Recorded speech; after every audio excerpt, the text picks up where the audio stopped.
У нас в гостях врач-пульмонолог, профессор, доктор медицинских наук Андрей Малявин. Здравствуйте, Андрей Георгиевич. Здравствуйте. Здравствуйте. Вот утро сегодня у нас как бы не у всех получилось доброе. Вот скажите, пожалуйста, я знаю, что после 40, если мужчина храпит, это в принципе более или менее нормально. Но так громко, ну это же никуда, ни в какие ворота не лезет. Ну, вы знаете, на самом деле храп – это симптом, но он не представляет сам по себе серьезной угрозы, потому что это просто расслабляются мягкие ткани глотки, сужается просвет верхних дыхательных путей и возникает вибрация, да, вот то, что в авиастроении флаттер-эффект так называемый. Он не несет в себе никаких патологических явлений, но, к сожалению, он является одним из предикторов, то есть предшествующих тяжелому поражению, которое называется ночное апноэ во сне. То есть остановки дыхания во сне, которые могут длиться от нескольких секунд до нескольких минут. И вот это вот очень серьезная проблема. Кроме храпа, это избыточный вес, это утренняя артериальная гипертония, особенно резистентная, это основные клинические маркеры, так называемые. И это несет в себе очень серьезные угрозы, потому что прекращение дыхания приводит к снижению насыщения крови кислородом всех тканей, прежде всего мозга. И после этого следует стимуляция дыхательного центра мозга, он включается, идет выброс адреналина, то есть все время как бы на подколках существует человек. И вот это бесконечная игра сосудов. Расширение, сужение. И вот это приводит прежде всего к так называемой эндотелиальной дисфункции. Дело в том, что у нас внутренняя поверхность сосудов, эндотелий, он гормонально активен, он регулирует сосуды.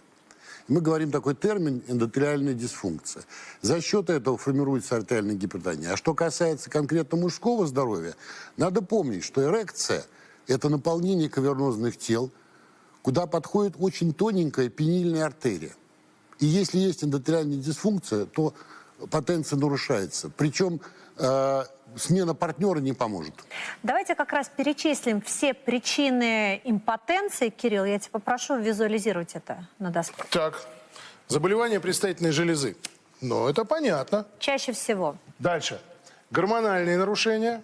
Это мы уже знаем, мы просто неоднократно об этом говорили уже в наших программах. Психологические отклонения. Сахарный диабет. А также, конечно же, атеросклероз. И сюда как раз добавляется храп как симптом проблем с верхними дыхательными путями и с нарушением сна в том числе. Да, синдром ночного апноэ. К какому врачу бежать? Строго говоря, этим занимается прежде всего пульмонолог, потому что первичная причина, если он владеет методиками, соответствующими диагностики и лечения. И это может быть сомнолог. Это очень узкая специальность. Она, конечно, в основном занимается не апноэ, в основном нарушениями сна другими, но тем не менее. Ну и сексолог тоже должен владеть ситуацией. Что происходит после того, как к вам, как к пульмонологу, обращается мужчина с подобными проблемами? Для того, чтобы верифицировать диагноз, то есть понять, насколько часто возникают остановки дыхания и к каким последствиям они приводят, каковы, прежде всего, сердечно-сосудистые риски, для этого существует целая система диагностических процедур, которые за последние годы настолько упростились предельно. Если раньше нам нужны были отдельные комнаты, целая аппаратура с 12 датчиками и так далее, сейчас мы в основном пользуемся вот такими очень простыми датчиками, называется кардиореспираторный мониторинг.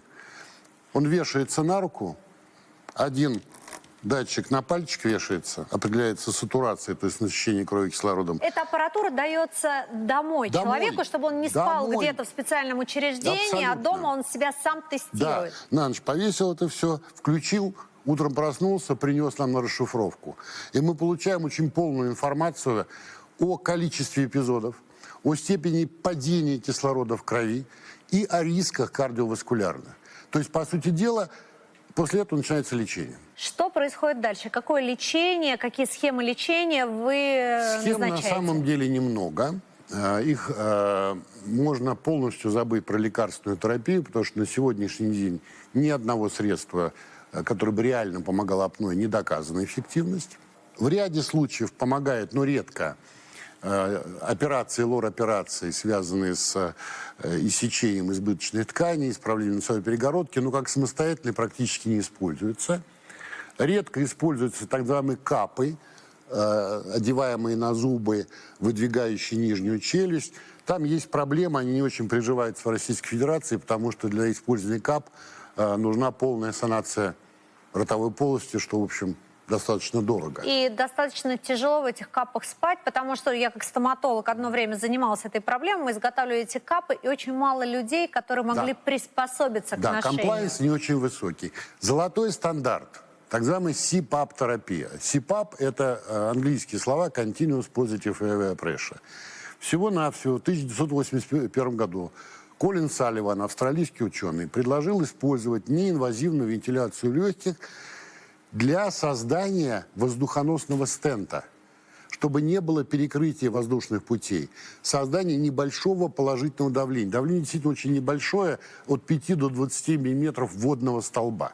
И для этого придумали приборы, CPAP-аппараты, которые за последние годы настолько усовершенствовались, что иногда меня вызывает удивление, потому что каждый год я на выставках вижу все новые и новые. Все более компактные, более изящные. Да, потому что компактные. я помню еще те аппараты, которые там были 6 лет назад, они были такие громоздкие, и, на мой взгляд, спать в них также было невозможно. Сейчас вот вы подобный аппарат принесли с собой. Ну вот это он одна из так последних выглядит. моделей, она весит, по-моему, чуть больше килограмма, причем это вместе с увлажнителем.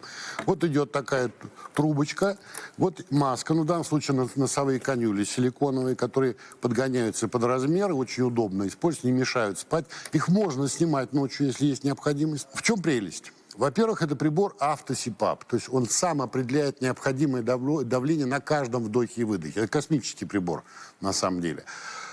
Кроме того, у него есть карта памяти. То есть не надо делать потом повторных исследований. Просто периодически пациент вынимает карту памяти, приносит нам на расшифровку, и мы смотрим все. То есть практически это жизнь сберегающая технология. Я должен сказать, что буквально в прошлом году впервые в истории Российской Федерации мы утвердили 2 национальные клинические рекомендации. Одна касается метаболического синдрома, и в том числе использования СИПАП-терапии, потому что меня всегда удивляют дамы, которые худеют, не анализируют эту проблему, потому что там тоже есть такая проблема. И вторая рекомендация – это лечение резистентной артериальной гипертонии и СИПАП-терапии. Потому что давно во всем мире известно, первая причина резистентной артериальной гипертонии и самая ключевая – ночное апноэ. Вы сказали, что это космические технологии. Наверное, и цена космическая. Нет. Нет. Вот стоимость вот этого прибора, ну, он совсем новый, он может быть чуть побольше, но это хороший компьютер. Но в чем еще прелесть аппарата? Его же прекрасно воспринимают партнеры по сну. Потому что больной не может ни храпеть, ни говорить. И прекрасно... И привязан. Ну, он не привязан, нет. Тут совершенно спокойно, вольно можно абсолютно мешать. И вот вопрос комплайенса. Комплайенс – это приверженность лечению. Первая реакция – да я с аппаратом, да как я буду спать? Исследование проведено давно, когда автосипапов не было, и были вот такие машины, и они шумели. Вы знаете, какая приверженность? 4 года использования, 75%. То есть привыкают как к соске. Отлично. Привыкают. Вот такой приверженности нет ни у одного лекарства. А самое главное, что чем тяжелее апноэ, тем яснее результат. Потому что мы обычно даем там на 5-6 дней пробные, подбираем маски там и так далее. Потом приходит, слушайте, я 10 лет так не спал. Я 10 лет так не спал. Да я встал со светлой головой. И потенция вернулась. Ну, про потенцию могу отдельно рассказать. У меня мой давнишний приятель, долго я уговаривал все-таки обследоваться, полечиться. Он стал использовать аппарат, пришел и говорит: Андрей, знаешь, говорит, я за последние... А ему 66, наверное, лет, да. Я за последние 15 лет впервые увидел эротический сон. Я надеюсь, что мой сосед сейчас смотрит нашу программу и обязательно придет на прием к пульмонологу. Андрей Георгиевич, спасибо вам большое за такую интересную и полезную информацию, за то, что были у нас сегодня в гостях в студии. Спасибо. Всем здоровья.